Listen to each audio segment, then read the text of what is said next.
사회적 참사로 인한 국민의 상처가 깊습니다.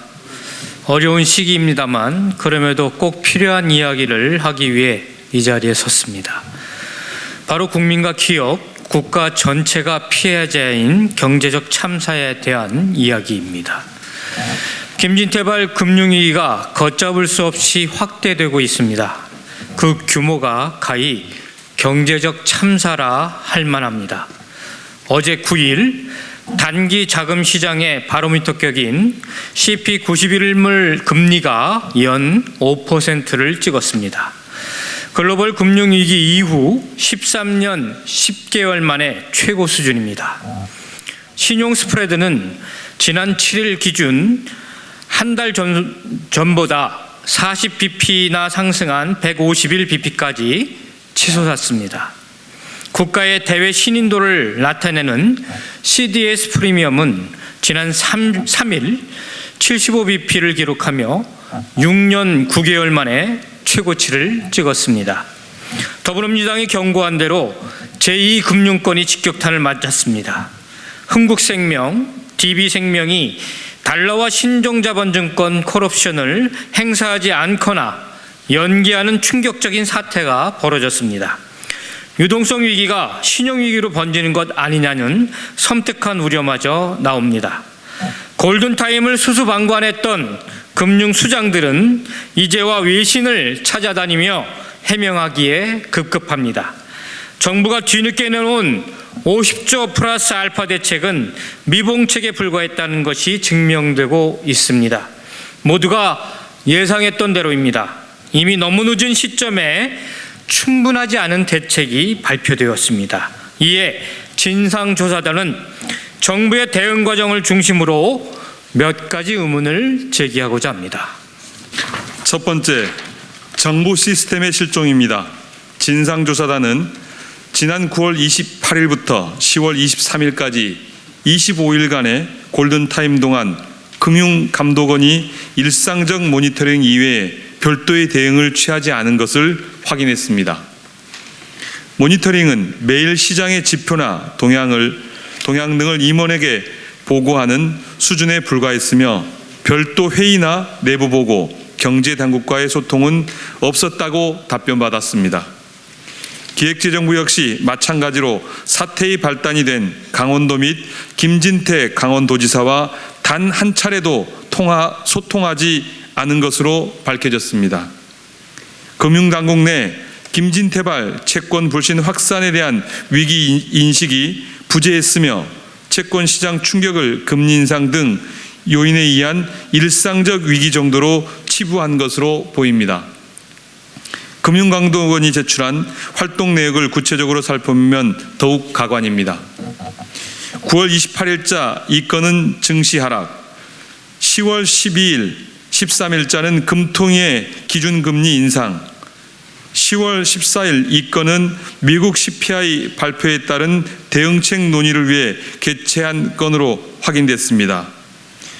10월 7일에는 저축은행, 여신금융, 증권업권에서 당시 시장 상황과 함께 부동산 PF 부실 발생 가능성 의견을 전달했음에도 금융당국은 아무런 조처도 취하지 않았습니다. 금융당국의 안일한 태도 역시 확인할 수 있었습니다.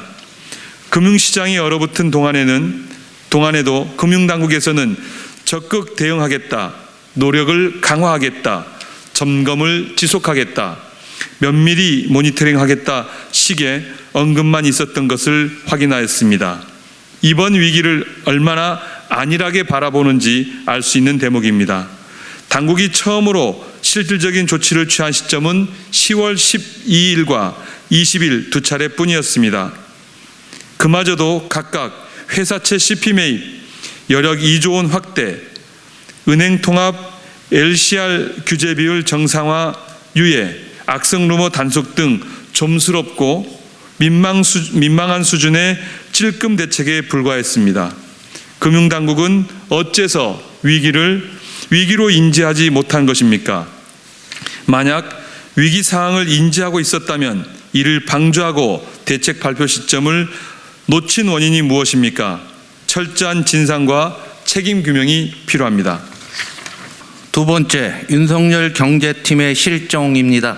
벼랑 끝에 선 듯한 금융위기 상황에서 컨트롤타워 역할을 해야 할 윤석열 경제팀이 오히려 자취를 감췄습니다. 시장과 기업, 투자자들이 비명을 지르는 동안 경제사령탑은 끝내 보이지 않았습니다. 경제 위기를 해결할 금융정책 전문가라던 최상목 경제수석 비서관은 어디에 있습니까? 윤석열 경제팀의 실종은 지난 10월 27일 비상도 경제도 민생도 없었던 대통령 주재회의 생중계를 통해 더욱 부각되었습니다. 윤석열 경제팀은 김진태발 자금 조달란에 대해 단 한마디도 언급을 하지 않았고 때 아닌 부동산 규제 완화 조치나 꺼내들었습니다. 이를 바라본 국민들께서는 탄식을 금치 못했습니다. 건설사 줄도산 이야기가 나올 만큼 부동산 PF가 휘청이는 판국에 빚내서 집 사라라고 말하는 것이 정녕 최선입니까? 대통령실 내부에 경제팀이 꾸려지기는 한 것인지도 의문입니다. 언론 보도에 따르면 9월 29일 기준 대통령 경제금융비서관실에 금융당국 파견 직원이 단 한 명도 없었던 것으로 밝혀졌습니다. 10월 24일 자금시장이 초토화된 이후에야 금융위 과장 출신이 단 한 명 배치됐다고 합니다. 그러나 대통령실은 부처 파견 인력 현황 자료를 보안이라고 공개하지 않고 있습니다. 도대체 무엇이 보안입니까? 풍전등화와 같은 대한민국 경제가 밀실 경제팀의 운명을 맡기고 있는 셈입니다. 잇따른 경제 실책에 국민의 불안은 커져가는데 윤석열 정부는 무지와 무능을 감추기에 급급합니다. 윤석열 대통령은 최상목 경제수석과 김병환 경제금융비서관을 경질하고 대통령실 경제라인의 실체를 투명하게 공개해야 합니다. 세 번째, 국민의힘의 염치 실종입니다. 김진태 신사를 엄호하는 정부 여당의 안간 힘이 참으로 가상합니다. 국민의힘이 스스로 얼마나 경제에 무능한 정당인지 발벗고 나서서 선전하는 꼴입니다. 어떻게든 전 정권 탓을 하고 싶은 심정은 이해하겠습니다만 이 사태의 핵심은 채무가 아니라 불이행입니다.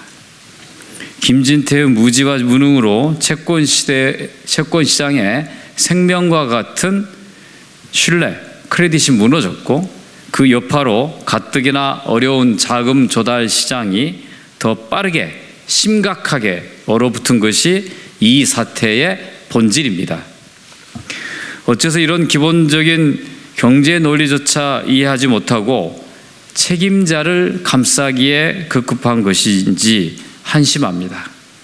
아직도 자신은 채무 불이행을 입으로 말한 적 없다며 억울해하는 김진태 지사는 더 이상 언급할 가치도 없습니다. 더불어민주당은 현재의 경제 위기를 적확하게 파악하고 있습니다. 김진태 지사가 마치 없는 위기를 창조한 것처럼 매도한 적도 없습니다. 여당 내에서도 경제에 밝은 인사들은 이미 김진태 책임론을 제기하고 있습니다. 그러나 정진석 국민의힘 비대위원장을 비롯해 국민의힘은 끝까지 억지 비호에 나서고 있습니다. 어떻게 이런 국민의힘에게 나라 경제를 맡길 수 있겠습니까? 국민들께서 모두 지켜보고 있음을 유념해야 할 것입니다. 위기가 닥쳐온 이후에야 정책을 내놓은 윤석열 정부가 또 언제 얼마나 늦을지 벌써부터 우려스럽습니다. 윤석열 정부는 지난달 28일 재정 비전 2050을 발표하며 한 세대 앞을 내다보고 대응하겠다고 말했습니다. 김진태발 2,050억 원에 한 달 앞도 내다보지 못하는 정부가 어떻게 한 세대 앞을 내다본다는 것인지 불신이 나섭니다. 현재 자금 시장의 유동성 위기는 궁극적으로 고금리 기조가 완화되지 않는 한 지속될 수밖에 없습니다. 내년 상반기까지 혹한의 위기와 침체가 도사리는 상황에서 긴 안목으로 대비하지 않는다면 미래는 참담한 상황에 내몰 수도 있습니다. 더불어민주당은 윤석열 경제팀의 무능과 실책을 국민들과 함께 끝까지 밝혀내서 이와 같은 위기가 현실로 되지 않도록 막아내겠습니다. 2022년 11월 9일 더불어민주당 김진태발 금융위기 사태 진상조사단